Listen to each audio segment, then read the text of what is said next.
What's up, everybody? How's it going? Kind of the same question, but whatever. Haven't been doing much in the hobby at all, or any videos really.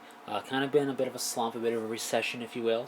But I think it happens to any of us who really, you know, go full bore in the hobby. You get not so much overwhelmed, but you get a time period where you got to take a break a little bit, ease back. Maybe have some stuff on the painting table that you're slowly working on, and just take not so much just dropping it, but just taking a bit of a recessive uh, I guess, look towards it. And that's why I've been in a little bit.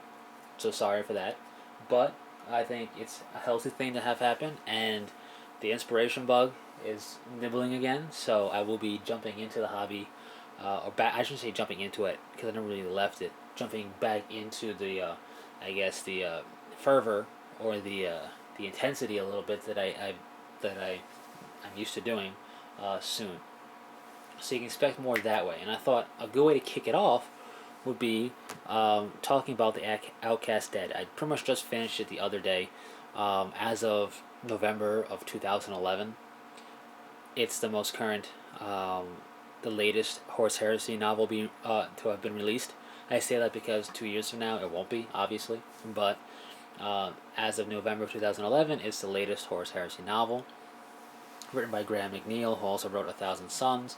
I'm a fan of his writing, so I overall I enjoyed this book. And it's just going to be a little ramble. I'm not going to give away any spoiler alerts, any spoiler warnings. Or I should say, I'm not going to give away any spoilers, so you don't have to worry about that. I just want to talk a little bit about it.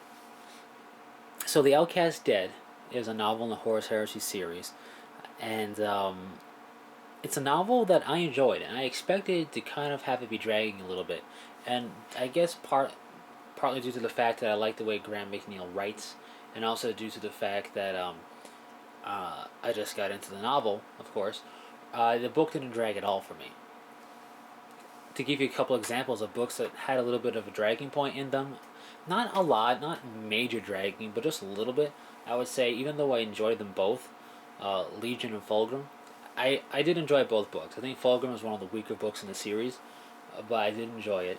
And Legion, I think, was a great book.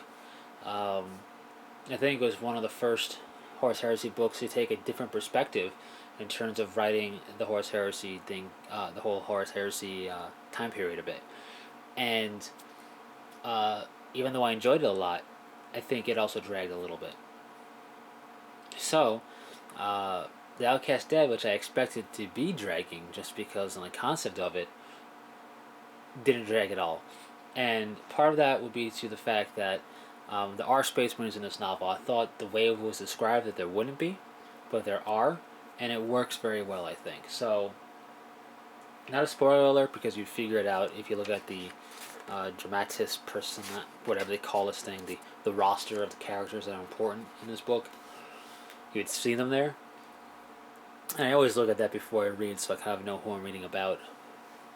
So, um, I just didn't expect that. Now, with that being said, the book takes place on Terra itself during the Horus Heresy, and the time period it takes place on, or during, I should say, is right pre-Drop Site Massacre. Pretty much, the forces are inbound to Isstvan 5 to fight Horus. Um, takes place right pretty much at that time, right before that, all the way up to the sieging of Prospero. I don't know exactly um, when the book ends in relation to the sieging of Prospero, but that's kind of like its end period. So that's the timeline a bit. And with that being said, the uh, the novel takes place on Terra. It takes place in or around the Imperial Palace, and the Imperial Palace is kind of a not a misnomer or a misname or whatever you want to call it. It's just a bit of a under exaggeration. The Imperial Palace is pretty much a continent spanning palace. It's a continent, basically. And in there, you're going to have cities within the palace. And one of them is the city of Sight, and that's a big chunk of where the book takes place, and that's for astropaths. And the main character is an astropath. So I thought that was very interesting because in all the novels and short stories I've read for 40k, the only other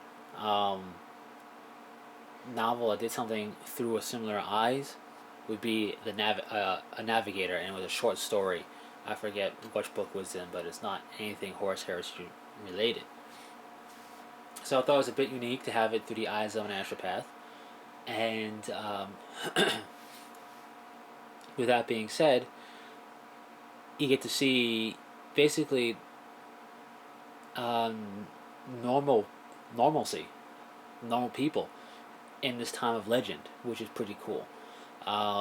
It gives you a look at the fledgling Imperium, gives you some stuff like that, some insight to certain things, and overall, I think just very enjoyable. Like I said, probably ad nauseum now.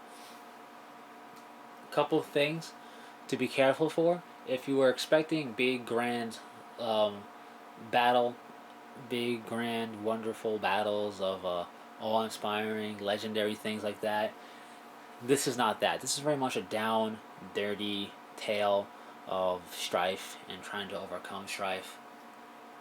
The tagline is I'll bring it up. The truth lies within. So that's kind of the whole plot is around this a certain truth, and that's all I'll say on that. Um, and I thought it was done rather well. And on top of that, that lens, that dirty, grungy type of feel, I think works well with it. The best way I can describe it is if you know Necromunda at all. No, I don't play it, but I know enough about it to know its feel and kind of the setting it has a bit. So if you know anything about Necromunda, that's a good way to describe the feeling of this book. Now, it's not Necromunda, it's not Hive Gangs versus Hive Gangs or anything like that, but it's got that kind of feel, like grungy, dirty, strife-ridden, almost desperate type of feel, which was cool. It was very different from from a lot of the other novels where it's within the Legion, the brotherly bonds, fighting to vanquish a foe or fighting against brother. This is a little different, and I like that. It's got Space Marines in it, but I say while they kind of share the stage a bit, normal man, quote unquote, is kind of the main focus here. So that's pretty cool.